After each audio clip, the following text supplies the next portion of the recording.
আসসালামু আলাইকুম। পিটু এর সাধারণ বিজ্ঞান ক্লাসে সবাইকে স্বাগতম। আজকে আমরা যে বিষয় নিয়ে আলোচনা করব সেটা হচ্ছে তড়িৎ। চলো প্রথমে দেখি যে আগের বিসিএস গুলাতে এই রিলেটেড কি কোশ্চেন ছিল। যেমন একটা কোশ্চেন ছিল 41তম বিসিএস এ যে 100 ওয়াটের একটি বৈদ্যুতিক ভাল্ব 1 ঘন্টা চালালে কত শক্তি ব্যয় হয়। এটা ছিল 41তম। তো এটা কিন্তু দেখো, এটা কিন্তু একটা ম্যাথ, তাই না? যে 100 ওয়াটের একটি বিদ্যুৎ 1 ঘন্টা চালালে কতটুকু শক্তি ব্যয় হবে। আবার একটা ভালভের গায়ে যদি 60 ওয়াট 220 ভোল্ট লেখা থাকে, ডব্লিউ ওয়াট আর বিতে ভোল্ট, 60 ওয়াট এবং 220 ভোল্ট লেখা আছে, এটা রোধ কত? তার মানে এই জিনিসগুলো কিন্তু আমাদের একটু বুঝতে হবে, রোধ কি জিনিস, শক্তি কতটুকু ব্যয় হয়, এই জিনিসগুলো আমাদের জানতে হবে। এরপর 35 হচ্ছে আধানের অস্তিত্ব নির্ণয়ের যন্ত্র কোনটা, বা বিদ্যুৎ পরিবাহিতা সবচেয়ে কার বেশি। এবং 32তম একটা ছিল যে বাসাবাড়িতে সরবরাহিত বিদ্যুতের ফ্রিকোয়েন্সি কত। 32তম একটা ছিল যে বৈদ্যুতিক মিটারে 1 ইউনিট বিদ্যুৎ খরচ বলতে কি বোঝায়। বিদ্যুতের উচ্চতর ভোল্ট থেকে নিম্নতর ভোল্ট পাওয়া যায় কোন ধরনের ট্রান্সফরমারের সাহায্যে। এটা ছিল 31তম বিসিএস এ। আর 30তম ছিল বৈদ্যুতিক পাখা ধীরে ধীরে ঘুরলে বিদ্যুৎ খরচ কি হয়, কম হয় না বেশি হয়। আর বিদ্যুৎ বাহী তারে পাখি বসলে কেন সে কারেন্টের শক খায় না, বিদ্যুৎ স্পৃষ্ট হয় না, এটার কারণ কি। এটা ছিল 26তম বিসিএস। এরপরে দেখো আবাসিক বাড়ির বর্তনীতে সার্কিট ব্রেকার আমরা কেন ব্যবহার করি। 10তম একটা কোশ্চেন ছিল যে বৈদ্যুতিক মোটর এমন যন্ত্র কৌশল যা কি করে, কোন শক্তিকে কোন শক্তিতে রূপান্তরিত করে, এই ধরনের একটা কোশ্চেন ছিল। এরপর পারস্পরিক আবেশ ব্যবহার করা হয় কোনটিতে, ক্যাসেটের ফিতায় শব্দ কিভাবে সংরক্ষিত থাকে, কোনটি চৌম্বক পদার্থ। অন্য একটা বিশেষ ছিল কোনটি চৌম্বক পদার্থ নয়। তার মানে চৌম্বক সম্পর্কেও আমাদের জানতে হবে। তো চলো শুরু করি। প্রথমে আমরা দেখব তড়িৎ। তো তড়িৎ কি জিনিস, বা বিদ্যুৎ, ইলেকট্রিসিটি, এটা আসলে কি জিনিস। হ্যাঁ, তো আমরা জানি যে তড়িৎ এটা এক প্রকারের শক্তি, কিন্তু আসলে তড়িৎ বলতে আমরা আসলে কি বুঝাই, যে ইলেকট্রিসিটি এই জিনিসটা আসলে কি। চলো আমি একটু শুরু থেকে ব্যাখ্যা করি, যাতে পরবর্তী টপিকস গুলা আমাদের জন্য বুঝতে সহজ হয় যে বিদ্যুৎ আসলে কি জিনিস। তো এটার জন্য ফেরত যেতে হবে বেশ কিছুদিন আগে। সেটা হলো যে প্রায় 600 বিসি, মানে খ্রিস্টপূর্বের 600 বছর আগে। ওই সময় একজন ছিল যার নাম ছিল থেলিস।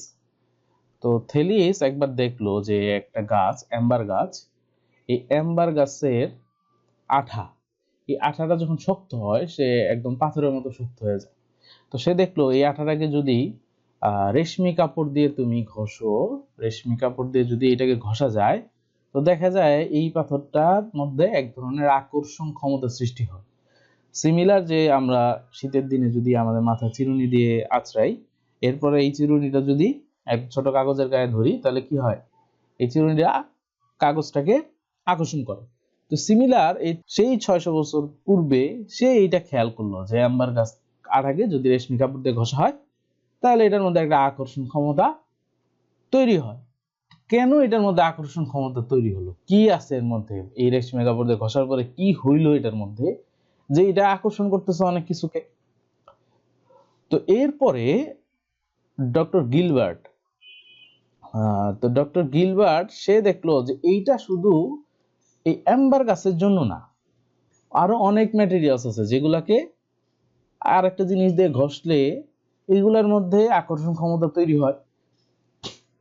তো বিজ্ঞানের উন্নতি, মানে দিন দিন যত উন্নতি হলো, আস্তে আস্তে গিয়ে দেখা গেল যে এই যে আকর্ষণ ক্ষমতা, একটা বস্তুর মধ্যে আকর্ষণ ক্ষমতা তৈরি হচ্ছে, এই আকর্ষণ বা বিকর্ষণ ক্ষমতার জন্য যে জিনিসটা দায়ী তার নাম দেওয়া হলো চার্জ, বাংলায় যাকে বলি আমরা আধান। এটাকে আমরা বলি চার্জ বা আধান। এই চার্জ বা আধানের জন্যই একটা ম্যাটেরিয়ালস এর মধ্যে আকর্ষণ বা বিকর্ষণ ক্ষমতা তৈরি হয়। আচ্ছা, এখন কথা হলো তাহলে এই চার্জ বা আধান জিনিসটা কই থেকে আসলো। আচ্ছা, চার্জ বা আধানের জন্য আমরা পরমাণুর গঠন পড়ছিলাম, যে পরমাণু কি থাকে, পরমাণুর মধ্যে একটা নিউক্লিয়াস থাকে এবং চারপাশে কিছু কক্ষপথ থাকে, তাই না? এই কক্ষপথ গুলাতে থাকে হলো ইলেকট্রন, আর এই ভিতরে যে নিউক্লিয়াসটা, এটার মধ্যে কি থাকে? এটার মধ্যে থাকে প্রোটন এবং নিউট্রন, আর এই বাইরে থাকে হলো ইলেকট্রন। তো এই ইলেকট্রন এটা হলো নেগেটিভ, আর প্রোটনটা হলো পজিটিভ। এই প্রোটন কখনো কিন্তু নেগেটিভ হতে পারে না, আবার ইলেকট্রন কখনো পজিটিভ হতে পারে না। তো এই প্রোটনের ধর্ম হলো সে সবসময় পজিটিভ থাকবে, যেটাকে আমরা বলি পজিটিভ চার্জ, আর ইলেকট্রন সবসময় নেগেটিভ চার্জ বিশিষ্ট হবে। তাহলে এই যে চার্জ হচ্ছে পরমাণুর যে মৌলিক কণা প্রোটন এবং ইলেকট্রন, নিউট্রনের তো কোনো চার্জ নাই, এজন্য নিউট্রনের কথা আসছে না।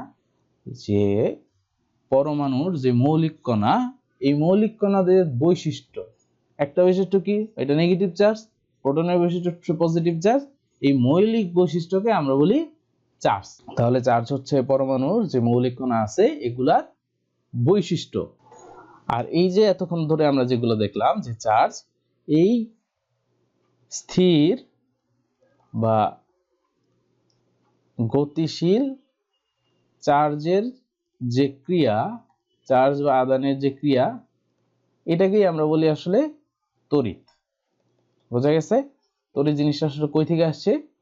তড়িৎটা হচ্ছে স্থির বা গতিশীল চার্জ বা আদানের ক্রিয়া। তো এই জন্যই এই তড়িৎ এটা দুই রকমের, যেটা স্থির সেটাকে আমরা বলি স্থির তড়িৎ, এবং যেটা গতিশীল সেটাকে আমরা বলি চলতড়িৎ। মানে একটা হলো স্থির আর একটা হলো গতিশীল। তাহলে তড়িৎ বা বিদ্যুৎ কি? সেটা হলো চার্জ বা আদানের ক্রিয়া। আচ্ছা, স্বর্ণপাত তড়িৎ বীক্ষণ যন্ত্র, যেটা দিয়ে আমরা এই আধান আছে কিনা বা কোনো একটা বস্তুতে চার্জ আছে কিনা, এবং সেটা কোন ধরনের চার্জ, এটা পজিটিভ চার্জ নাকি নেগেটিভ চার্জ, এই জিনিসটা আমরা নির্ণয় করতে পারি। একটা হলো যে এখানে আদান আছে কিনা, একটা বস্তুতে চার্জ আছে কিনা এটা, আরেকটা হলো যে চার্জের প্রকৃতিটা কি, সে কোন ধরনের চার্জ। হ্যাঁ, এই দুইটা জিনিস আমরা এই স্বর্ণপাত তড়িৎ বীক্ষণ যন্ত্র দিয়ে দেখতে পারি। তো এটা দেখার জন্য আমি আরেকটা জিনিস একটু দেখাইনি, সেটা হচ্ছে যে ওই যে প্রথমে বলছিলাম যে অ্যাম্বার গাছ, এই অ্যাম্বার গাছকে যদি তুমি রেশমি কাপড় দিয়ে তুমি যদি ঘষো, তাহলে এটার মধ্যে একটা আকর্ষণ ক্ষমতা সৃষ্টি হয়। তো এই যে আকর্ষণ ক্ষমতা বা বিকর্ষণ ক্ষমতা সৃষ্টি হয় বিভিন্ন ম্যাটেরিয়ালসের মধ্যে, এখানে আসলে কি ঘটে? এইখানে বস্তুটা চার্জিত হয়। কিভাবে চার্জিত হয়? মনে করো তুমি একটা কাচদণ্ড নিলা, কাচদণ্ড, এই কাচদণ্ডকে তুমি যদি রেশমি কাপড় দিয়ে ঘষো, মনে করো যে রেশমি কাপড় নিলা একটা, এই রেশমি কাপড় দিয়ে এই কাচদণ্ডকে তুমি ঘষলা, তো ঘষলে কি হবে? এখানে যে ঘটনাটা ঘটবে সেটাকে আমরা বলি ইলেকট্রন আসক্তি। ইলেকট্রন আসক্তি বলি আমরা এটাকে। আচ্ছা, ইলেকট্রন আসক্তির ব্যাপারটা হচ্ছে যে মানুষের, আমাদের যেমন অনেকের অনেক কিছুর প্রতি আসক্তি থাকে, তাই না? কেউ গেম খেলার প্রতি আসক্তি, সে যেখানেই পায় সেখানে গেম খেলে। কেউ হয়তো স্মোকিং এর প্রতি আসক্তি, সে যেখানে যায় সে স্মোক করে। তার মানে মানুষের বিভিন্ন জিনিসের প্রতি আসক্তি থাকে। সিমিলারলি বিভিন্ন ম্যাটেরিয়ালসের ইলেকট্রনের প্রতি আসক্তি থাকে, মানে সে যেখানে ইলেকট্রন পাবে সে ইলেকট্রন নিয়ে নিবে। এই কাচদণ্ড আর এই রেশমি কাপড়ের মধ্যে এই রেশমি কাপড়ের ইলেকট্রন আসক্তি হলো বেশি, সে ইলেকট্রনকে বেশি পছন্দ করে। তো তখন যখন তুমি এই কাচদণ্ডকে রেশমি কাপড় দিয়ে ঘষবা, তখন রেশমি কাপড় কি করবে? এই কাচদণ্ডের মধ্যে যে ইলেকট্রন আছে এই ইলেকট্রন গুলোকে সে নিয়ে নিবে। তাহলে যেটা হবে, এইখানে তো পজিটিভও ছিল নেগেটিভও ছিল, যে কারণে এতক্ষণ পর্যন্ত এটা ছিল নিউট্রাল অবস্থায়। আমরা জানি যে নেগেটিভ আর পজিটিভ কি যদি সমান সংখ্যক থাকে সেটাকে আমরা বলি নিউট্রাল। হ্যাঁ, যদি সমান সংখ্যক থাকে তাকে আমরা নিউট্রাল বলি। তো এখানে যে কোনো বস্তুতে নিউট্রাল অবস্থাতেই থাকে পজিটিভ আর নেগেটিভ। তো এখানে পজিটিভ আর নেগেটিভ সমান ছিল। তো যখনই আমরা রেশমি কাপড় দিয়ে ঘষলাম, রেশমি কাপড় কি করলো? এখান থেকে নেগেটিভ চার্জ সে নিয়ে নিল, কারণ তার ইলেকট্রনের প্রতি আসক্তি বেশি। তাহলে দেখো এখন কাচদণ্ডের মধ্যে কি আছে? সে নেগেটিভ গুলো যখন চলে গেছে তখন শুধু পজিটিভ আছে, এই জন্য সে পজিটিভ চার্জে চার্জিত হলো। আর রেশমি কাপড়ের মধ্যে দেখো আগে পজিটিভ আর নেগেটিভ ছিল সমান, এখন নেগেটিভ হয়ে গেছে বেশি, তাহলে এটা কিসে চার্জিত হবে? এটা নেগেটিভ চার্জে চার্জিত হবে। তো এই জিনিসটাকে আমরা বলি ইলেকট্রন আসক্তি। আবার মনে করো তুমি যদি ইভোনাইট দণ্ড নাও, একটা ইভোনাইট দণ্ড নিলা, এটাকে যদি ফ্লালেনের কাপড় দিয়ে তুমি যদি ঘষো, তাহলে যেটা হবে, এই যে ইভোনাইট দণ্ড এইটার ইলেকট্রন আসক্তি বেশি। হ্যাঁ, এইটা ইলেকট্রনকে বেশি পছন্দ করে। তো তখন কি হবে, এই ফ্লানেলের কাপড় থেকে সে ইলেকট্রন নিয়ে নেবে, তখন এইটা নেগেটিভ চার্জে চার্জিত হবে এবং ফ্লানেলের যে কাপড় ছিল এটা পজিটিভ চার্জে চার্জিত হবে। এইটাকে আমরা বলি ইলেকট্রন আসক্তি, যে কোন বস্তুটা ইলেকট্রন নিবে নাকি ইলেকট্রন দিবে, এটাকে আমরা বলি ইলেকট্রন আসক্তি। তার মানে দেখো যে কোনো বস্তুতে চার্জ আছে কিনা বা এই যে আধান আছে কিনা, এই জিনিসটা আমরা কিসের সাহায্যে বের করতে পারি, সেটা হলো এই তড়িৎবীক্ষণ যন্ত্র দিয়ে। তুমি মনে করো এই একটা তড়িৎবীক্ষণ যন্ত্র আছে, এই তড়িৎবীক্ষণ যন্ত্রে এইখানে একটা চাকতি থাকে, এটা একটা ধাতব চাকতি, এবং এই যে নিচে দুইটা স্বর্ণের পাতলা পাত থাকে, এই জন্য এটাকে বলা হয় স্বর্ণপাত তড়িৎবীক্ষণ যন্ত্র। তো যেটা হয়, তুমি একটা বস্তু এখানে কাছে নিয়ে আসলা, মনে করো একটা বস্তুকে তুমি এটা কাছে নিয়ে আসলা, এই বস্তুতে যদি পজিটিভ চার্জ থাকে বা নেগেটিভ চার্জ থাকে, যেটাই থাকুক, এটা কাছে আনার সাথে সাথে এই চার্জগুলা এই ধাতব চাকতি বেয়ে এইখানে চলে আসে। তো এটা তো মনে করো স্বাভাবিক অবস্থায় ছিল, এখন এটাতে মনে করো যে পজিটিভ চার্জ ছিল, তো এইটার পজিটিভ চার্জ এখানে চলে যায়, এখান থেকে পজিটিভ চার্জ এখানে আসে। তো আমরা জানি যে সমধর্মী চার্জ মানে প্লাস আর প্লাস এটা কি করে, একটা আরেকটাকে বিকর্ষণ করে, আর যদি প্লাস আর মাইনাস হয় তাহলে কি করে, দুইটাকে আকর্ষণ করে। পজিটিভ আর নেগেটিভ থাকলে আকর্ষণ, আর পজিটিভ বা সমধর্মী থাকলে বিকর্ষণ করে। তো সেই ক্ষেত্রে যখন এই পাতের মধ্যে পজিটিভ, এই পাতের মধ্যে পজিটিভ চলে আসলো, তখন কি করবে, এই দুইটা একটু দূরে সরে যাবে, এটা দুই দিকে সরে যাবে। তখন আমরা বুঝতে পারবো যে যে যন্ত্রটা বা যে বস্তুটা আমরা আনছি তার মধ্যে কি আছে, আধান আছে। আচ্ছা, আর প্রকৃতিটা কিভাবে নির্ণয় করব যে এটা কি পজিটিভ নাকি নেগেটিভ? তো এটার জন্য আগে আমাদেরকে এই বস্তুটার মধ্যে যে কোনো একটা চার্জ দিয়ে নিতে হবে। যেমন একটু আগে বললাম যে তুমি যদি মনে করো ইভোনাইট দণ্ড, হ্যাঁ, এই ইভোনাইট দণ্ডটাকে তুমি ফ্লানেল দ্বারা ঘষার পরে কি হবে, এটা নেগেটিভ চার্জে চার্জিত হবে, যেহেতু তার ইলেকট্রন আসক্তি বেশি। তখন এই ইভোনাইট দণ্ডটাকে যদি আমরা এখানে নিয়ে আসি তাহলে কি হবে বলতো, এখানে মাইনাস, এই মাইনাস চার্জগুলো এখান দিয়ে ঢুকে এখানে চলে আসবে, তার মানে এখানেও মাইনাস আছে, এখানেও মাইনাস আছে। তার মানে এখন এটা কিন্তু ঋণাত্মক আধান বিশিষ্ট হয়ে গেছে। এখন তুমি একটা বস্তু আরেকটা বস্তু এখানে নিয়ে আসলা যেটা পজিটিভ চার্জ বিশিষ্ট, তো এটা যখন কাছে আনবা তখন কি হবে, এখান দিয়ে বেয়ে বেয়ে পজিটিভ চার্জ যাবে, তাই না? যেহেতু নেগেটিভ চার্জ পজিটিভ চার্জকে আকর্ষণ করে, তখন দেখা যাবে এই দুইটা পাতের যে ফাঁকা জায়গা ছিল এটা কমে গেছে। আর তুমি যদি এখানে একটা বস্তু আনো যেটা নেগেটিভ চার্জ বিশিষ্ট, তো এখানে আরো নেগেটিভ ঢুকবে, তো যত বেশি নেগেটিভ ঢুকবে তাদের মধ্যে বিকর্ষণ ক্ষমতা তত বাড়বে, তখন দেখা যাবে যে এই পাত দুইটা আরো ফাঁকা হয়ে গেছে। তাহলে বোঝা গেছে জিনিসটা এখানে কি হয়। আমি যদি আরেকবার বলি, এখানে দুইটা স্বর্ণের পাতলা পাত থাকে, এখানে যদি সমান বা সমধর্মী যদি চার্জ হয় তাহলে এই দুইটা বিকর্ষণ করবে, দূরে সরে যাবে, আর বিপরীত হলে কাছে আসবে। এখন এটাতে মনে করো প্লাস আছে, প্লাস এখানে মনে করো যে প্লাস আধান আছে, তুমি একটা বস্তু আনলা যেটাতে আরো প্লাস পজিটিভ আধান আছে, তখন এই প্লাসটা যখন এখানে আসবে তো প্লাসের পরিমাণ বেড়ে গেল, তার মানে বিকর্ষণ ক্ষমতাও বেড়ে যাবে। তখন মনে করো পাতটা এরকম ছিল, দেখা যাবে এটা আরো ফাঁকা হয়ে গেছে। তখন আমরা কি বুঝতে পারলাম যে যে বস্তুটা আমরা নিয়ে আসছি তার মধ্যে পজিটিভ চার্জ আছে। তো এইভাবে এই স্বর্ণপাত তড়িৎবীক্ষণ যন্ত্র দিয়ে আমরা আধান এবং আধানের প্রকৃতি, সেটা কোন ধরনের আধান, এটা আমরা নির্ণয় করতে পারি। তো এই তড়িৎবীক্ষণ যন্ত্রটা আবিষ্কার করে ব্যানেট নামের একজন। আচ্ছা দেখো, তড়িৎ আবেশ, তো তড়িৎ আবেশ জিনিসটা হচ্ছে যে আমাদের মধ্যে একটা কথা প্রচলিত থাকে কি, সঙ্গদোষে লোহা ভাসে, মানে মানুষের পারিপার্শ্বিক যে পরিবেশ এটার কারণে মানুষ পরিবর্তন হয়ে যায়। তুমি যদি দুষ্ট ছেলেদের সাথে মিশো দেখা যাবে তুমি দুষ্ট হয়ে গেছো, বা যারা সিগারেট খায় এদের সাথে থাকতে থাকতে তুমিও সিগারেট খাওয়া শিখে গেছো। এই জিনিসটাকে আমরা কি বলি, যে পারিপার্শ্বিকের সাহায্যে পারিপার্শ্বিক যে পরিবেশ এটার মাধ্যমে আমরা পরিবর্তন হয়ে যায়। সিমিলারলি কোনো একটা আহিত বস্তুর কাছে যদি তুমি আরেকটা বস্তু নিয়ে আসো, মনে করো এখানে একটা বস্তু আছে, এইটার কাছে যদি আরেকটা বস্তু নিয়ে আসো, এটাকে নিয়ে আসলা, তো দেখা যাবে এইটার যে চার্জ, এই চার্জের কারণে এই বস্তুটাও চার্জিত হবে। এইটাকে আমরা বলি তড়িৎ আবেশ, যে একটা আহিত বস্তু কোনো পরিবাহকের কাছে রেখে আহিত বস্তুর প্রভাবে পরিবাহকটিতে আহিত করার পদ্ধতিকে তড়িৎ আবেশ বলে। আচ্ছা, এত কিছু বোঝার দরকার নাই, শুধু মনে রাখো যে মনে করো যে এখানে এটা পজিটিভ চার্জ বিশিষ্ট একটা বস্তু, এটার কাছে যদি আরেকটা বস্তু নিয়ে আসো, এই চার্জিত বস্তুর কারণে এইখানেও যখন চার্জ তৈরি হবে, এইখানেও যখন চার্জ তৈরি হবে বা চার্জিত হবে, সেটাকে আমরা বলি তড়িতাবেশ।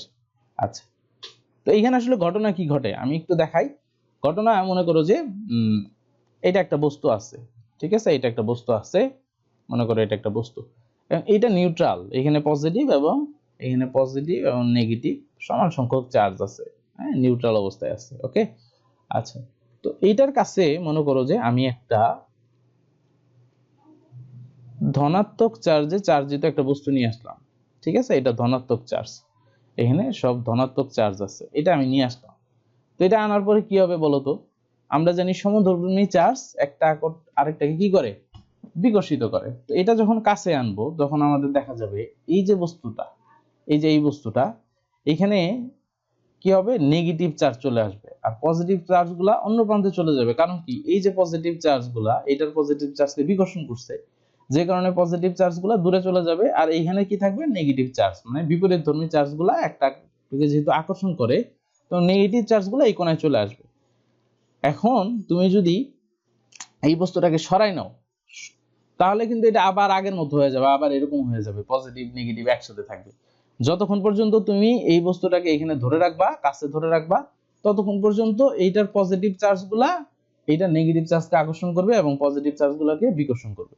এখন এটা থাকা অবস্থাতেই তুমি যদি এই প্রান্তটাকে মাটির সাথে কানেক্ট করে দাও, তাহলে যেটা হবে, এই পৃথিবী থেকে বা মাটি থেকে ইলেকট্রন আসবে, ইলেকট্রন এসে কি করবে, সে এই যে পজিটিভ চার্জগুলা, এই পজিটিভ চার্জগুলোকে সে নিউট্রাল করে দিবে, এই ইলেকট্রন এসে এই পজিটিভ চার্জগুলোকে নিউট্রাল করে দিবে, এগুলো আর থাকবে না। তখন তুমি যদি এই বস্তুটাকে সরাই নাও, এটা সরাই নিলা, তাহলে এই বস্তুটাতে আর কি থাকলো বলতো, শুধুমাত্র নেগেটিভ চার্জ থাকলো। পজিটিভ চার্জগুলোকে কি করছে, এই যে মাটি থেকে ইলেকট্রন এসে নিউট্রাল করে দিছে, তো এখন শুধুমাত্র এটাতে থাকবে নেগেটিভ চার্জ। তাহলে দেখো, এই যে একটা বস্তু, এই বস্তুটাকে শুধু তুমি কাছে নিয়ে আসছো, কাছে নিয়ে আসার ফলে এইটাও চার্জিত হয়ে গেছে এখন। তাহলে এই যে ঘটনাটা, যে একটা চার্জিত বস্তুর নিকটে আনলে আর একটা বস্তুকে চার্জিত করার যে ঘটনা, এটাকে আমরা বলি তড়িৎ আবেশ। আর তড়িৎ ক্ষেত্র হলো যে একটা চার্জ, হ্যাঁ, মনে করো এখানে একটা চার্জ, এই চার্জের যতদূর পর্যন্ত তার প্রভাব বিস্তার থাকে তাকে আমরা বলি তড়িৎ ক্ষেত্র। রাত্রেবেলা দেখবা যে এক এলাকার কুকুর আর এক এলাকায় ঢুকলে ঘেউ ঘেউ করে, তার মানে কি, একটা কুকুরের গ্যাং, তাদের একটা নির্দিষ্ট এলাকা জুড়ে প্রভাব থাকে, এইটা আমার এলাকা, এটা সবার ক্ষেত্রেই, হ্যাঁ। তো সিমিলারলি এই যে চার্জের যে এলাকা জুড়ে তার প্রভাব বিদ্যমান থাকে তাকে আমরা বলি তড়িৎ ক্ষেত্র, তড়িৎ তীব্রতা। আচ্ছা, আমরা এতক্ষণ যেটা দেখলাম সেটা হলো তড়িৎ ক্ষেত্র, তাই না, যে একটা চার্জের, এই চার্জের যে জায়গা জুড়ে এটার প্রভাব থাকে তাকে আমরা বলি তড়িৎ ক্ষেত্র। এখন এই তড়িৎ ক্ষেত্রের মধ্যে তুমি যদি নতুন করে একটা আধান এনে এখানে বসাও, মনে করো একটা প্লাস কিউ পরিমাণ একটা আধান এখানে বসাইছো, তখন কি করবে, সে যেহেতু পজিটিভ এবং এইটাও পজিটিভ ছিল, তো সে তারে একটা লাথি দিবে এসে যে আমার এলাকায় কেন ঢুকছিস। তো এই যে একটা বস্তুকে, একটা আধানকে একটা তড়িৎ ক্ষেত্রের মধ্যে স্থাপন করলে সে যে আকর্ষণ বা বিকর্ষণ বল অনুভব করে, সেটাকে আমরা বলি তড়িৎ তীব্রতা, এবং এটার একক হচ্ছে নিউটন পার কুলম্ব। আচ্ছা দেখো, একটা হচ্ছে তড়িৎ বিভব আর একটা জিনিস হচ্ছে বিভব পার্থক্য। আসলে এটা কি জিনিস, বিভব পার্থক্য, এটা যদি আমি বোঝাতে চাই সেটা হচ্ছে যে মনে করো যে এখানে একটা পাত্র আছে, এখানে একটা পাত্র আছে এবং দুইটাতে পানি আছে। তো এখানে মনে করো যে এটা পুরাটা ভরা আর এইটাতে অল্প পরিমাণে পানি আছে। তো এইটারে যদি আমি আমি যদি এটাকে কানেক্ট করে দেই, তাহলে কি হবে বলতো, পানি কোনটা থেকে কোনটায় যাবে, এটা থেকে পানি এটাতে যাবে। কতক্ষণ পর্যন্ত যাবে, যতক্ষণ পর্যন্ত এই দুইটা পানির লেভেল সমান না হয় ততক্ষণ পর্যন্ত পানি এটা থেকে এটাতে যেতে থাকবে। তাহলে দেখো, যতক্ষণ পর্যন্ত এইগুলা লেভেলের মধ্যে পার্থক্য ছিল ততক্ষণ পর্যন্ত এখান থেকে পানি এই পাত্রে গেছে। সিমিলারলি, তো দুইটা পয়েন্ট মনে করো, এই একটা পয়েন্ট, এই একটা পয়েন্ট, এটা মনে করো এই পয়েন্ট এবং এইটা বি পয়েন্ট, এই দুইটা পয়েন্টের মধ্যে যদি বিভব পার্থক্য হয়, তাহলেই কি হবে, একটা থেকে আরেকটার দিকে বিদ্যুৎ প্রবাহিত হবে। কতক্ষণ পর্যন্ত, যতক্ষণ পর্যন্ত এ আর বি এর বিভব সমান না হবে। তাহলে মনে করো যে এটা হলো উচ্চ বিভব আর এটা হলো নিম্ন বিভব মনে করো, হ্যাঁ। তাহলে কি হবে, যে এই বিভব থেকে নিম্ন বিভবের দিকে ইলেকট্রিসিটি পাস হবে। কতক্ষণ পর্যন্ত? যতক্ষণ পর্যন্ত না এই দুইটা বিভব সমান হবে। যখনই বিভব সমান হয়ে যাবে তখন কি হবে? এখান থেকে এখানে আর বিদ্যুৎ প্রবাহিত হবে না। আচ্ছা, এটা একটু বোঝার জন্য আমি একটা সার্কিট ড্র করি। আচ্ছা, সার্কিট কি জিনিস এটাও বলতেছি। মনে করো এটা একটা সার্কিট আমি ড্র করলাম। হ্যাঁ, এটা একটা সার্কিট। ওকে, এখানে একটা মনে করো যে এখানে একটা ভালভ আছে। ওকে, এটা খুব সিম্পল একটা সার্কিট আমি ড্র করছি। তো এখানে মনে করো একটা ভালভ আছে, এটা তার। হ্যাঁ, এটা একটা ভালভ, এই ভালভের সাথে একটা তার আমি লাগাই রাখলাম, যে তার দিয়ে কারেন্ট প্রবাহিত হতে পারে। এই অবস্থায় থাকলে এই বাতিটা কি জ্বলবে? জ্বলবে না। যখনই আমি এখানে একটা ব্যাটারি সংযোগ দিব, ব্যাটারি, এটা ব্যাটারির পজিটিভ সাইড, এটা নেগেটিভ প্রান্ত, যখনই তুমি এখানে ব্যাটারিটা লাগাবা তখনই দেখবা এই বাতিটা জ্বলে উঠছে। এখন ব্যাটারি লাগানোর সাথে সাথে জ্বলে উঠলো কেন? ব্যাটারি কি করছে? এখানে কারেন্ট সাপ্লাই দিছে। এখন ব্যাটারি এখানে কিভাবে ইলেকট্রিসিটি সাপ্লাই দিল? ব্যাটারি দেখো, এই ব্যাটারির একটা ভোল্ট থাকে, যে 1.2 ভোল্ট, দেখবা অনেক সময় লেখা থাকে, বা ডিফারেন্ট ভোল্টের থাকে। তো এইটা মানে হইলো যে এই ব্যাটারিটা তুমি এই পুরো জিনিসটাকে আমরা বলি সার্কিট, মানে যেখান দিয়ে বিদ্যুৎ প্রবাহিত হয় সেটা রাস্তাকে আমরা বলি সার্কিট বা বর্তনী।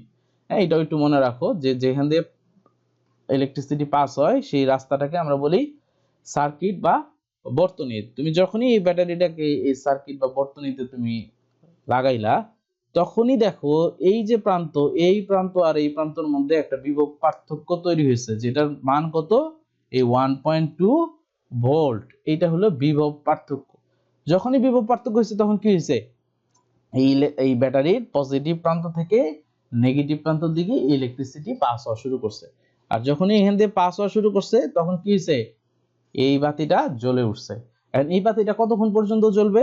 যতক্ষণ না এই দুই প্রান্তের, এই প্রান্ত এবং এই প্রান্তের বিভব পার্থক্য সমান না হয়। যখনই সমান হয়ে যাবে মানে ব্যাটারির চার্জ শেষ বলবো আমরা, তাই না? যে ব্যাটারির চার্জ শেষ হয়ে গেছে, তখনই আর কিন্তু এখান দিয়ে ইলেকট্রিসিটি পাস হবে না এবং এই বাতিও জ্বলবে না। তো যতক্ষণ পর্যন্ত এই দুই প্রান্তে পার্থক্য থাকবে, বিভব পার্থক্য, ততক্ষণ পর্যন্ত এখান দিয়ে বিদ্যুৎ প্রবাহিত হবে। তো এটাকে আমরা বলি বিভব পার্থক্য। এখন এটার ডেফিনেশন যেটা, সেটা হচ্ছে যে এই এক প্রান্ত থেকে, মনে করো এই প্রান্ত থেকে শুরু হলো, এই প্রান্ত থেকে একটা আধানকে ঘুরিয়ে আবার এই প্রান্তে নিয়ে আসতে যে পরিমাণ শক্তি বা কাজ সম্পন্ন হয় তাকে আমরা বলি বিভব পার্থক্য। এখন কুলম্বের একটা ফর্মুলা আছে, সেটা হচ্ছে কিসের ফর্মুলা? সেটা হলো যে আমরা বলছিলাম যে সমধর্মী চার্জ বিকর্ষণ করে বা বিপরীতধর্মী চার্জ আকর্ষণ করে। তো এই দুইটা আধানের মধ্যবর্তী আকর্ষণ বা বিকর্ষণ বলের মান কত হবে সেটা নিয়ে বিজ্ঞানী কুলম্ব সে একটা ফর্মুলা দিছে। ফর্মুলাটা কি? সে বলছে যে দুইটা আধান, হ্যাঁ, দুইটা আধান, এই দুইটা আধানের মধ্যে যে আকর্ষণ, সেই আকর্ষণ হচ্ছে তাদের মানের গুণফলের সমানুপাতিক। তার মানে যদি আকর্ষণ বল F হয়, এই Fটা সমানুপাতিক হবে কিসের? দুইটা চার্জের মানের গুণফল। মনে করো এটার মান Q1, এইটা আধানের মান Q2, তাহলে হবে এই দুইটার গুণফল Q1 * Q2, এই দুইটার গুণফলের সমানুপাতিক। এবং বলছে এই আকর্ষণটা তাদের দূরত্বের বর্গের ব্যস্তানুপাতিক। মানে এই আকর্ষণ বলটা আবার কি হবে? ব্যস্তানুপাতিক হবে। ব্যস্তানুপাতিক মানে 1/something। তার মানে এটা 1/ কিসের? দূরত্বের বর্গ। দূরত্ব কত? দেখো এই আধান থেকে এই পর্যন্ত দূরত্ব হচ্ছে d, তার মানে d স্কয়ার। তার মানে কি বলছে? একটা হলো যে আকর্ষণ বলের মান হবে দুই আধানের গুণফলের সমানুপাতিক এবং দূরত্বের বর্গের ব্যস্তানুপাতিক। তাহলে এটা যদি আমি একসাথে লিখি তাহলে কি হবে? Q1 Q2 / d square. এখন এই যে সমানুপাতিক চিহ্ন, এটা যদি আমি উঠাই দিতে চাই তাহলে কি হবে? উঠাই দিলে একটা কনস্ট্যান্ট আনতে হয়, এখানে একটা কনস্ট্যান্ট আনলাম k, তাহলে থাকলো Q1 Q2 / d স্কয়ার। এটা হলো কুলম্বের সূত্র বলি আমরা। আর পৃথিবী একটা অতিকায় পরিবাহক। পৃথিবী একটা ঋণাত্মক, প্রচুর ঋণাত্মক আধান আছে। মনে করো যে সাগরের পানি, এই সাগরের পানি থেকে তুমি যদি 1 কাপ পানি নাও, হ্যাঁ, 1 কাপ পানি নিলা, বা এখানে তুমি 1 কাপ পানি ঢেলে দিলা, তাহলে এই সমুদ্রের পানির কি কোনো পরিবর্তন হবে? যে এটার হাইট বেড়ে যাবে বা পানির পরিমাণ অনেক বেড়ে গেছে বা কমে গেছে, এরকম হবে? হবে না। সিমিলারলি পৃথিবী একটা ঋণাত্মক আধানের ভান্ডার। তো এখান থেকে ঋণাত্মক আধান যদি কিছু চলে যায় বা কিছু যদি এখানে আসে, তাহলে এই আধানের কোনো পরিবর্তন হয় না। আচ্ছা দেখো তড়িৎ প্রবাহ। তড়িৎ প্রবাহ কি? যে কোনো পরিবাহকের যে কোনো প্রস্থচ্ছেদের মধ্য দিয়ে একক সময়ে যে পরিমাণ আধান প্রবাহিত হয় তাকে বলা হয় তড়িৎ প্রবাহ। আগে বলছিলাম তড়িৎ হচ্ছে স্থির বা গতিশীল আধানের ক্রিয়া। তার মানে এই যে তড়িৎ প্রবাহ যেটা, সেটা হলো যে যে পরিমাণ আধান প্রবাহিত হয় বা চার্জ প্রবাহিত হয় তাকে আমরা তড়িৎ প্রবাহ বলি। এবং এই তড়িৎ প্রবাহকে আমরা যে একক দিয়ে মাপি সেটা হলো অ্যাম্পিয়ার। তো এটা দুই রকমের হয়, একটা হলো সমপ্রবাহ আর একটা হলো পর্যাবৃত্ত প্রবাহ। সমপ্রবাহ যেটা দিক পরিবর্তন করে না, একদম এই যে সোজা যাচ্ছে, এগুলো তো আসলে দেখা যায় না যে কিভাবে যায়, তবে এটা পরীক্ষাগারে দেখা যায় যে কিভাবে আসলে মুভ করে, এটা কি সমান্তরালে মুভ করে নাকি এরকম ওয়েভ আকারে মুভ করে, এটা দেখা যায়। তো যেটা কোনো দিক পরিবর্তন করে না তাকে আমরা সমপ্রবাহ বলি বা ডিরেক্ট কারেন্ট বলি, যেটাকে আমরা বলি ডিসি। হ্যাঁ, দেখবা যে এসি কারেন্ট, ডিসি কারেন্ট এগুলো অনেক জায়গায় শব্দ লেখা থাকে। তো এই যে ডিসি, এটা হলো সমপ্রবাহ, যেটা দিক পরিবর্তন করে না। যেমন মনে করো যে ব্যাটারি থেকে আমরা যে কারেন্ট পাই এটা একটা ডিসি কারেন্ট, হ্যাঁ, বা ডায়নামো থেকে যেটা পাই সেটা হলো ডিসি কারেন্ট। আর আরেকটা হলো এসি কারেন্ট। এসি কারেন্টটা হচ্ছে যেটা নির্দিষ্ট সময় পর পর দিক পরিবর্তন করে, যে এই যে দেখো এক এক সময় এক এক দিকে এই যে এরকম তোমার দিক পরিবর্তন করে, তাকে আমরা বলি পর্যাবৃত্ত প্রবাহ বা এসি কারেন্ট, অল্টারনেটিভ কারেন্ট বলি আমরা। তো আমরা বাসাবাড়িতে যে কারেন্টটা ইউজ করি, বাসাবাড়িতে আমাদের যে কারেন্টের লাইন, এটা হলো পর্যাবৃত্ত প্রবাহ। এবং বাংলাদেশের বাসাবাড়িতে এটা প্রতি সেকেন্ডে 50 বার দিক পরিবর্তন করে। আর ইউএস এর ক্ষেত্রে, মার্কিন যুক্তরাষ্ট্রে ইউএসএ তে এটা প্রতি সেকেন্ডে 60 বার দিক পরিবর্তন করে।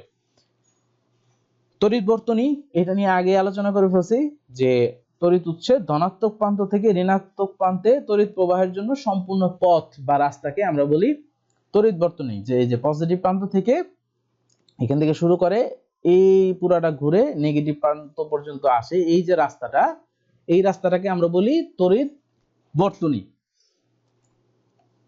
আচ্ছা এখন দেখো তড়িৎ চালক শক্তি। তড়িৎ চালক শক্তি আর তড়িৎ বিভব যেটা বলছিলাম, দুইটা একদম সিমিলার, জাস্ট একটু পার্থক্য আছে। পার্থক্যটা কি? আমরা জানি যে কি হয়, এই যে একটা প্রান্ত, পজিটিভ প্রান্ত এবং নেগেটিভ প্রান্ত, এই পজিটিভ আর নেগেটিভ প্রান্তের মধ্যে যে বিভব পার্থক্য, সেই বিভব পার্থক্যের কারণে কি হয়, এই পজিটিভ প্রান্ত থেকে নেগেটিভ প্রান্ত পর্যন্ত ইলেকট্রিসিটি বা কারেন্ট প্রবাহিত হয়। এখন এখানে আরেকটা জিনিস একটু মনে রাখো, সেটা হলো যে কারেন্ট যেদিকে প্রবাহিত হয়, ইলেকট্রন তার বিপরীত দিকে প্রবাহিত হয়। মানে এই দিক দিয়ে তো কারেন্ট যাচ্ছে, তাই না, এদিক দিয়ে কারেন্ট যাচ্ছে, তাহলে এদিক থেকে যদি কারেন্ট যায় তাহলে ইলেকট্রন হলো এদিক থেকে মুভ করে, এদিক থেকে এদিকে এদিকে এদিকে মুভ করে, উল্টা দিকে মুভ করে। মানে ইলেকট্রনের প্রবাহ যেদিকে, কারেন্টের প্রবাহ তার বিপরীত দিকে। এখন এই যে মনে করো ইলেকট্রন বা আধান, তাকে তুমি এই বিন্দু থেকে সে ঘুরে এই বিন্দু পর্যন্ত আসছে, তো তার একটা কাজ সম্পন্ন করতে হয়, তাই না? মনে করো তুমি এই রাস্তা বরাবর দৌড় দিলা, তো দৌড়াইতে কি হবে, তোমার একটা শক্তি খরচ হবে। তো একটা হলো যে এই যে পুরা রাস্তা জুড়ে সে এই পর্যন্ত আসছে, এই পর্যন্ত আসতে তার যে পরিমাণ শক্তি খরচ হয় তাকে আমরা বলি বিভব পার্থক্য, তাকে আমরা বলি বিভব পার্থক্য। আচ্ছা, আর তড়িৎ চালক শক্তিটা কি? তড়িৎ চালক শক্তি হচ্ছে সে এইখান থেকে ঘুরে এই পর্যন্ত আসছে, মনে করো আসার পরে এই যে এখানে যে ব্যাটারি আছে, এই ব্যাটারির মধ্য দিয়েও যখন সে পাস হয়, তখন এই ব্যাটারির ভিতরে একটা রোধ থাকে, যে রোধটাকেও তার ওভারকাম করতে হয়। লাইক মনে করো যে সে রাস্তা দিয়ে দৌড়াচ্ছে, দৌড়ায় এখানে এসে পড়ছে একটা গর্ত, এবং তার এই গর্তটাকেও লাফ দিয়ে পার হইতে হবে। তাহলে এই পর্যন্ত যখন আসছে, এতটুকু পর্যন্তকে আমরা বলি তড়িৎ বিভব। আর যখন সে এই গর্ত লাফ দিয়ে পার হয়ে এই পাশে চলে আসবে, মানে এই যে এইখান থেকে সে এইটা পাস করে এই পয়েন্টে চলে আসবে, তখন তাকে আমরা বলি তড়িৎ চালক শক্তি। মানে যে পয়েন্ট থেকে শুরু করছে এই পুরা বর্তনী ঘুরে, পুরা বর্তনীটা ঘুরে আবার তার সেই পয়েন্টে ফিরে আসতে যে পরিমাণ কাজ সম্পন্ন হয় তাকে আমরা বলি তড়িৎ চালক শক্তি, যেটাকে আমরা ভোল্টেজ বলি, ভোল্টেজ। তাহলে বোঝা গেছে তড়িৎ চালক শক্তিটা কি জিনিস। তার মানে এখানে দুইটা জিনিস আমি যদি আরেকবার ক্লিয়ার করি, এই সার্কিটের এই পয়েন্ট থেকে আধান ঘুরে এখান দিয়ে ঘুরে এই পয়েন্ট পর্যন্ত আসতে তাকে বলবো তড়িৎ চালক, তড়িৎ বিভব। যদি ঘুরে এই পয়েন্টে চলে আসে, যে সে এই ব্যাটারির ভিতর দিয়ে পাস করে সে এইখানে চলে আসে, তাহলে যে কাজ সম্পন্ন হবে তাকে আমরা বলবো তড়িৎ চালক শক্তি। তো তড়িৎ চালক শক্তি একক হচ্ছে ভোল্টেজ। এখন দেখো তড়িৎ পরিবাহিতা।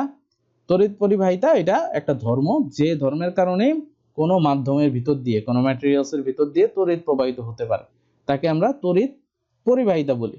এবং তড়িৎ পরিবাহিতার একক হচ্ছে সিমেন্স। আর যেসব বস্তুর ভিতর দিয়ে তড়িৎ সহজে বা আধান সহজে প্রবাহিত হতে পারে তাদেরকে আমরা বলি পরিবাহক পদার্থ।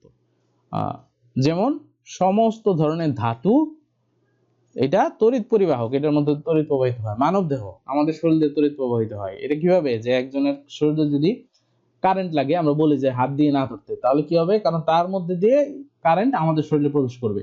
এই জন্য মানব দেহ এটা একটা পরিবাহক। আর্দ্র বায়ু, পানি, মাটি প্রভৃতি বিদ্যুৎ পরিবহন করে। আর গ্রাফাইট এটা অধাতু হলেও এটা তড়িৎ পরিবাহক। এবং সবচেয়ে উত্তম হচ্ছে কোনটা? রূপা। আরেকটা জিনিস হচ্ছে অন্তরক বা অপরিবাহী, বা যেটাকে আমরা বলি ইনসুলেটর, যেটার মধ্যে দিয়ে তড়িৎ প্রবাহিত হতে পারে না। যেমন রাবার, গ্লাস, অয়েল, ডায়মন্ড, তারপরে ড্রাই উড, এগুলোর মধ্যে দিয়ে তড়িৎ প্রবাহিত হতে পারে না। এই জন্য এগুলোকে আমরা বলি অন্তরক বা অপরিবাহী। আরেকটা আছে অর্ধপরিবাহী, মানে এটা পরিবহন করে আবার করে না, মাঝামাঝিতে, মানে একদম অপরিবাহী যেটা তার চাইতে বেশি, কিন্তু পরিবাহীর চাইতে তড়িৎ পরিবহন ক্ষমতা কম, এদেরকে আমরা বলি অর্ধপরিবাহী। যেমন silicon, germanium, cadmium, sulphide, gallium arsenide, indium antimonide, এগুলা অর্ধপরিবাহীর উদাহরণ। আরেকটি ইনফরমেশন যেটা আমাদের মনে রাখতে হবে, যে তাপমাত্রা বাড়লে সব পরিবাহকের পরিবাহিতা হ্রাস পায়। তাপমাত্রা যদি বৃদ্ধি পায় তাহলে দেখা যাবে যে পরিবাহকের পরিবহন ক্ষমতা কমে গেছে। তবে সিলিকন, জার্মেনিয়াম যেগুলো অর্ধপরিবাহী, এগুলা তাপমাত্রা বাড়লে এদের পরিবহন ক্ষমতা বাড়ে, এটা কারেন্ট পরিবাহিতা বেড়ে যায়। আর কার্বন অর্ধপরিবাহী না হলেও তাপমাত্রা বৃদ্ধির সাথে সাথে তার পরিবাহিতা বৃদ্ধি পায়, কার্বন। আচ্ছা, এখন আসো রোধ। রোধ শব্দটা এর আগেও আমরা ব্যবহার করছি। রোধ বলতে আমরা বুঝি বাধা দেয়। মনে করো তুমি দৌড়াচ্ছ, এখানে একটা ওয়াল পড়লো, তাহলে কি হবে? এটা একটা তোমার বাধা, তোমার এটা লাফ দিয়ে পার হতে হবে। সামনে গিয়ে দেখলা যে আরো বড় উঁচা ওয়াল, তাহলে এটা পার হইতে তোমার আরো কষ্ট হবে, তাই না? এখন গিয়ে দেখলা যে এত বড় একটা ওয়াল যেটা তুমি পারই হইতে পারবে না, এটা হলো বাধা বা রেজিস্ট্যান্স। এটাকে আমরা বলি রোধ। মানে পরিবাহকের ভিতর দিয়ে যখন কারেন্ট বা আধান প্রবাহিত হয়, তখন পরিবাহকের কিছু বৈশিষ্ট্য থাকে, যে বৈশিষ্ট্যের কারণে এই যে রোধগুলা, যে এই যে আধান চলতেছে তার চলতে কষ্ট হয় বা সে বাধা পায়, এইটাকে আমরা বলি রোধ। তো পরিবাহকে যে ধর্মের জন্য এর মধ্যে দিয়ে তড়িৎ প্রবাহ বিঘ্নিত ঘটে তাকে আমরা রোধ বলি বা রেজিস্ট্যান্স বলি, যে কারেন্ট ফ্লোকে যে বাধা দেয়। এই রোধ চারটা জিনিসের উপর নির্ভর করে। একটা হলো পরিবাহকের দৈর্ঘ্য, প্রস্তুতচ্ছেদের ক্ষেত্রফল, উপাদান এবং তাপমাত্রার উপর। তো দৈর্ঘ্যের সাথে সে কিভাবে রিলেটেড? কোনো উপাদানের পরিবাহকের প্রস্তুতচ্ছেদের ক্ষেত্রফল যদি অপরিবর্তিত থাকে, তার মানে প্রস্তুতচ্ছেদ চেঞ্জ হওয়া যাবে না, যতটুকু ছিল ততটুকুই আছে, তবে সেইটা রোধ এটা লেন্থের উপরে ডিপেন্ড করে। যত দৈর্ঘ্য বেশি হবে রোধ তত বেশি হবে, এটা খুব স্বাভাবিক ব্যাপার। এটা তুমি এইভাবে চিন্তা করতে পারো, মনে করো একটা পাইপ আছে, এই পাইপের এখান থেকে তুমি পানি ঢেলে দিলা, তাহলে কি হবে? এই পানিটা যত দূর যাবে তার গতি আস্তে আস্তে কি হবে? কমে যাবে। কারণ কি? এই যে পাইপের সাথে তার একটা ঘর্ষণ ক্রিয়েট হবে, যে ঘর্ষণের কারণে এই পানিটার গতি কমে যায়। তো সিমিলারলি যখন এটার মধ্যে কারেন্ট প্রবাহিত হবে, এটা দৈর্ঘ্য যত বেশি তাকে তত বেশি বাধা দিবে, তার মানে তার রোধ তত বেশি হবে। তার মানে দেখো, পরিবাহকের দৈর্ঘ্য যদি দ্বিগুণ হয়, রোধও কি হবে? দ্বিগুণ হবে। রোধকে আমরা আর দিয়ে প্রকাশ করি, আর।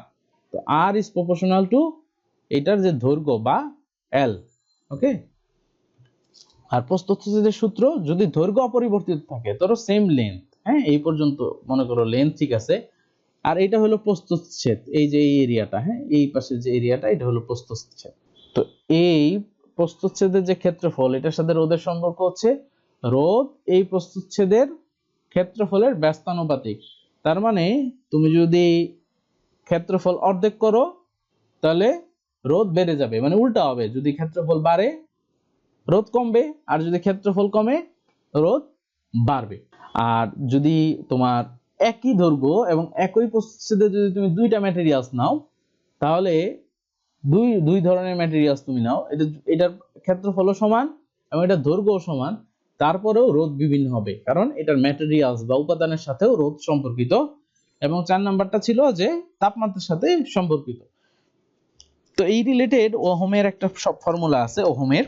তো ওহম বলছে যে নির্দিষ্ট তাপমাত্রায় কোনো পরিবাহীর মধ্য দিয়ে যে বিদ্যুৎ প্রবাহ চলে তা পরিবাহীর দুই প্রান্তের বিভব পার্থক্যের সমানুপাতিক। এটা আগেই আমরা দেখে আসছি। তো বিদ্যুৎ প্রবাহ যদি আই হয় আর বিভব পার্থক্য যদি ভি হয়, তাহলে কি হবে? V is proportional to I.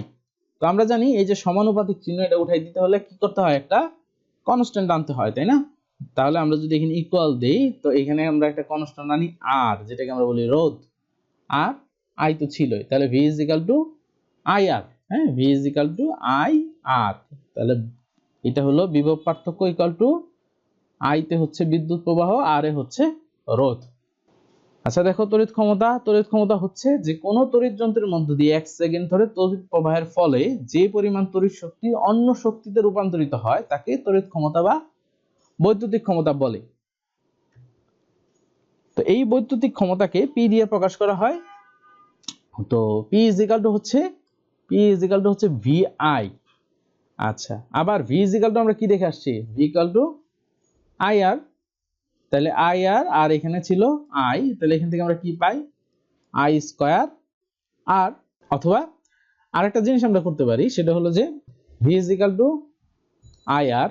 তো এখান থেকে আই ইজ ইকাল টু কি লেখা যায়? ভি বাই আর। তো এইখানে যদি আমি আই এর পরিবর্তে ভি লিখি, তাহলে কি হবে? ভি স্কয়ার, নিচে আর স্কয়ার, আর এখানে আর, তাহলে এই একটা আর এই নিচের একটা আর এর সাথে কাটাকাটি যাবে, থাকবে কি? ভি স্কয়ার বাই একটা আর থাকবে। তো এইটাও লেখা যায়। তো এই যে দেখো, P is equal to I square R অথবা ভি স্কয়ার আর।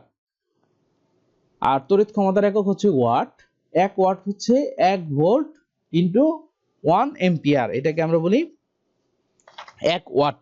তো এখানে একটা জিনিস দেখো, যে একই বিভব পার্থক্যের কোন বৈদ্যুতিক হোল্ডারে মনে করো যে বিভব পার্থক্য সব সমান, এখানে যদি তুমি 60 ওয়াট, 40 ওয়াট, 100 ওয়াট, এই ধরনের বিভিন্ন ওয়াটের বাতি তুমি একসাথে লাগাও, তাহলে কি হবে বলো তো? যেটার ওয়াট বেশি তার আলো বেশি হবে, এটা খুব স্বাভাবিক। ওয়াট মানে আমরা কি বলছিলাম? যে ক্ষমতা, অন্য শক্তিতে রূপান্তরিত করার ক্ষমতা। তার মানে যে ভালভের ওয়াট যত বেশি, সে বিদ্যুৎ শক্তিকে তত বেশি আলোক শক্তি ও তাপ শক্তিতে রূপান্তরিত করবে, তাই না? এই জন্য যেটার 100 ওয়াটের, সেইটা অন্যদের তুলনায় আলো বেশি দিবে। আর বৈদ্যুতিক বাল্ব আবিষ্কার করে কে? আমরা জানি টমাস আলভা এডিসন। কত সালে? 1879 সালে সে এটা আবিষ্কার করে। আচ্ছা দেখো, বোর্ড অফ ট্রেড ইউনিট বা এটাকে আমরা বলি বিওটি। হ্যাঁ, বিওটি, এটাকে আমরা বলি বোর্ড অফ ট্রেড ইউনিট। এটা হচ্ছে যে বাণিজ্যিক একক। আমরা বাসাবাড়িতে বিদ্যুৎ ইউজ করি, আমাদের কি দিতে হয়? বিল দিতে হয়। এই বিলটা যে ইউনিটে আমরা দেই, সেটাকে আমরা বলি বিওটি, বাণিজ্যিক একক। এটা হলো কিলোওয়াট ঘন্টা। এতক্ষণ আমরা দেখছি ওয়াট, তাই না? ওয়াট থেকে কিলোওয়াট মানে হলো 1000 ওয়াটে হলো 1 কিলোওয়াট, 1000 ওয়াটে 1 কিলোওয়াট। এবং কিলোওয়াট ঘন্টা, এটা মানে হচ্ছে যে 1 কিলোওয়াট ক্ষমতা সম্পন্ন কোন যন্ত্র 1 ঘন্টা ব্যবহার করলে যে পরিমাণ বিদ্যুৎ খরচ হয়, সেটাকে আমরা বলি কিলোওয়াট ঘন্টা। আচ্ছা দেখো, এই প্রশ্নটা কিন্তু বিসিএস এ ছিল অলরেডি, যে বাতিতে লেখা 220 ভোল্ট 60 ওয়াটের অর্থ কি? এইটা মানে হচ্ছে, দেখো, বি মানে তো আমরা জানি, এটা মানে হলো ভোল্ট বা বিভব পার্থক্য যেটা, সেটা। আর ডব্লিউ মানে হলো ওয়াট বা তোমার বিদ্যুৎ শক্তিকে অন্য শক্তিতে রূপান্তরিত করার যে ক্ষমতা, সেটাকে আমরা বলি ওয়াট। তাহলে 220 ভোল্ট কি? যে এইখানে 220 বিভব পার্থক্যে বাতিটি সংযুক্ত করলে সে সবচেয়ে বেশি আলো বিকিরণ করবে, মানে এইটা তার জন্য অ্যাপ্রোপ্রিয়েট বিভব পার্থক্য 220। আর 60 ওয়াট মানে হচ্ছে সে প্রতি সেকেন্ডে 60 জুল পরিমাণ বৈদ্যুতিক শক্তিকে তাপ ও আলোক শক্তিতে রূপান্তরিত করবে।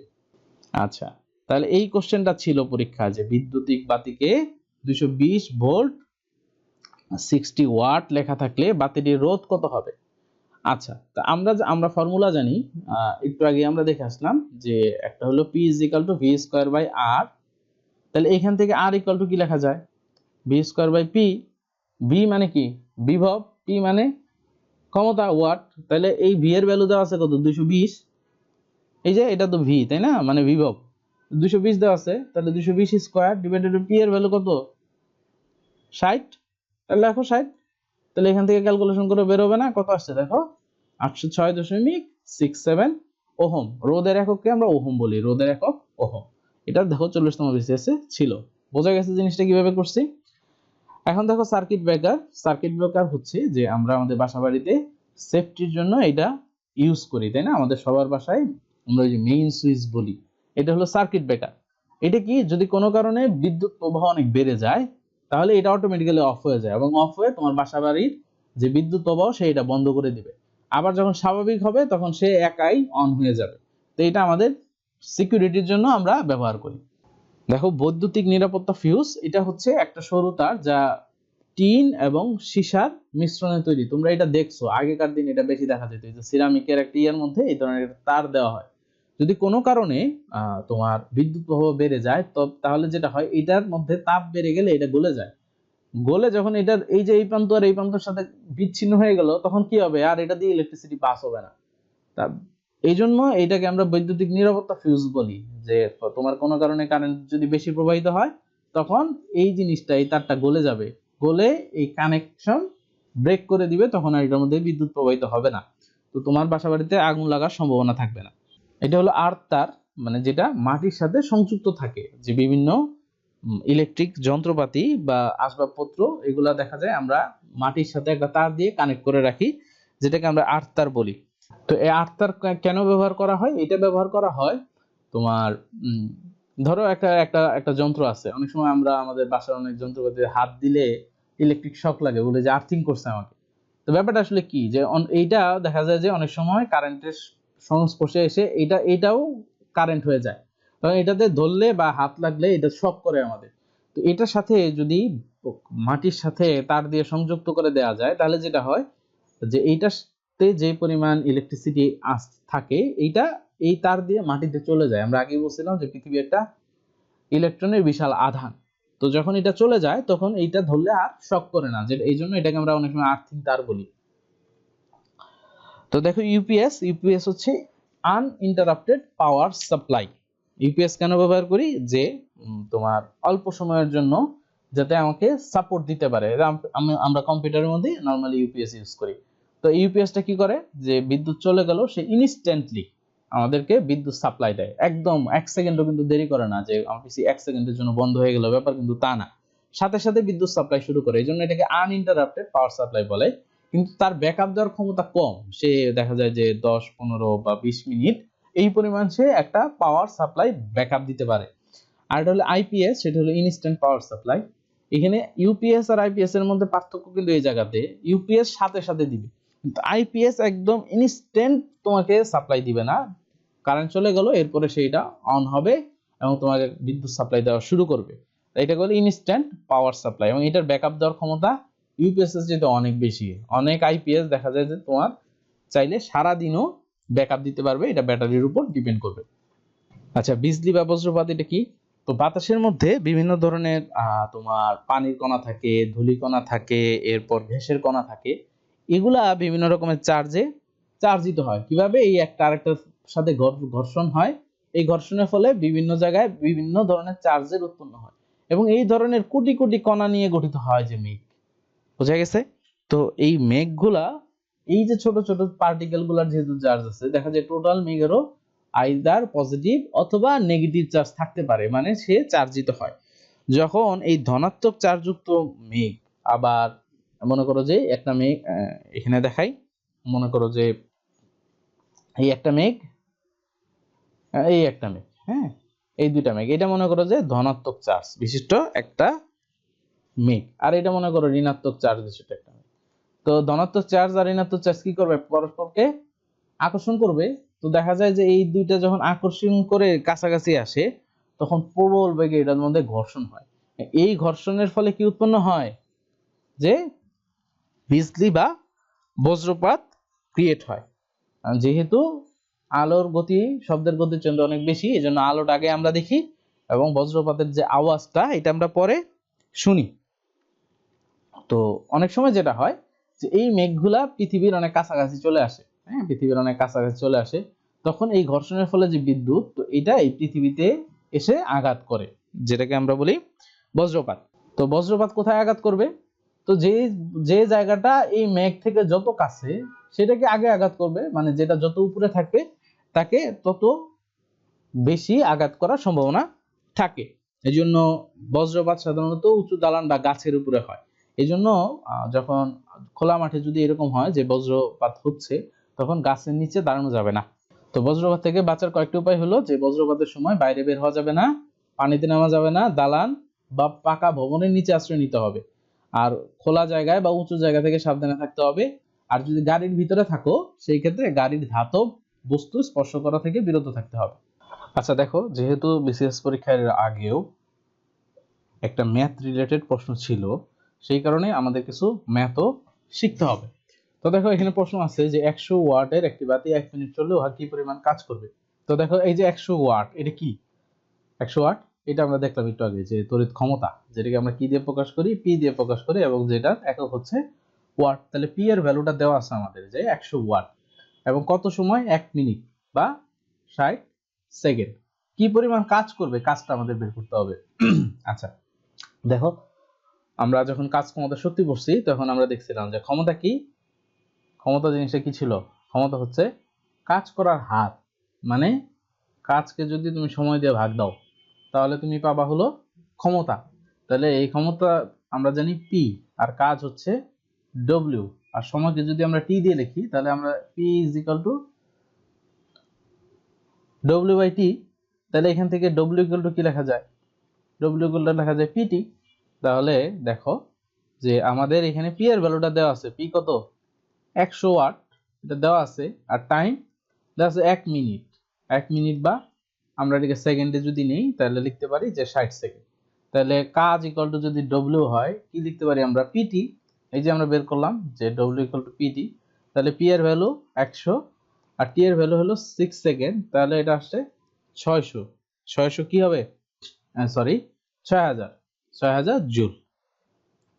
বোঝা গেছে জিনিসটা কি করলাম, যে আমরা এখানে থেকে জানি যে ক্ষমতা P is equal to W by T। তো এখান থেকে আমরা W equal to PT, যেহেতু আমাদের কাজটা বের করতে হবে, তাহলে আমরা কাজ ইকুয়াল টু যেটা পেলাম যে P আর T কে মাল্টিপ্লাই করে দিলাম। P এর ভ্যালু এখানে দেওয়া ছিল 100 ওয়াট, আর T হলো 60 সেকেন্ড, তো গুণ করে আমরা যেটা পেলাম সেটা হলো 6000 জুল।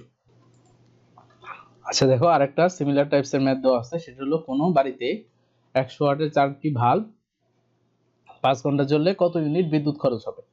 তাহলে সূত্র তো আমরা জানি যে কাজের সূত্র W is equal to PT, এটা তো আমরা জানি। তো এখানে পাওয়ার কত, ক্ষমতা বিদ্যুৎ ক্ষমতা কত হবে, 100 ওয়াটের 4টি বাল্ব, তার মানে 100 ইনটু 4 মানে 400 ওয়াট হবে। আর সময় যেটা T, এটা কত দেওয়া আছে 5 আওয়ার্স।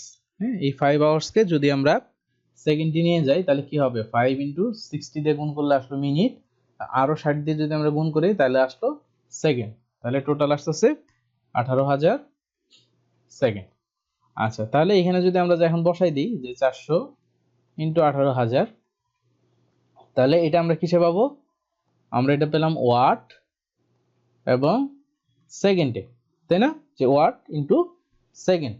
আচ্ছা এখন আমাদের এখানে কিন্তু কোশ্চেনে কি চাইছে যে কত ইউনিট বিদ্যুৎ খরচ হবে। এই ইউনিটের একক কি, আমরা যে ইউনিটে বিদ্যুৎ বিল দেই সেটা হলো কিলো ওয়াট এবং ঘন্টা।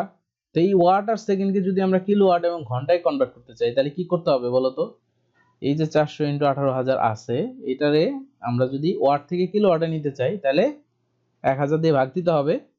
আর এই সেকেন্ড থেকে যদি আওয়ারে নিতে চাই তাহলে কি করতে হবে, 3600 দিয়ে ভাগ দিতে হবে। তার মানে নিচে আর একটা 3600 নিয়ে আসলাম। তাহলে এটা কি হলো এখন, কিলো ওয়াট এবং আওয়ারে চলে আসলো। তাহলে এখন এটা কাটাকাটি করো, এই দুইটা কাটা, এই 18 আর এই একটা শূন্য, এখানে শূন্য কেটে দিলাম, এই 18 দিয়ে 36 কেটে দিলাম, এই 2 দিয়ে 4 কেটে দিলাম, এই শূন্য এই শূন্য এই শূন্য এই শূন্য কাটা, থাকলো শুধু 2। তাহলে 2 কিলোওয়াট ঘন্টা বা 2 ইউনিট বিদ্যুৎ খরচ হবে। বোঝা গেছে। আচ্ছা আরেকটা কোশ্চেন আছে যে কোনো বৈদ্যুতিক ভালভে 40 ওয়াট 200 ভোল্ট লেখা আছে, ভালভটির রোধ কত। আচ্ছা তাহলে কি কি লেখা আছে বলো তো, এটা কি, এটা কিসের ভ্যালু, ওয়াট, এটা হলো পি এর ভ্যালু, আর এই ভিটা বিভব পার্থক্য।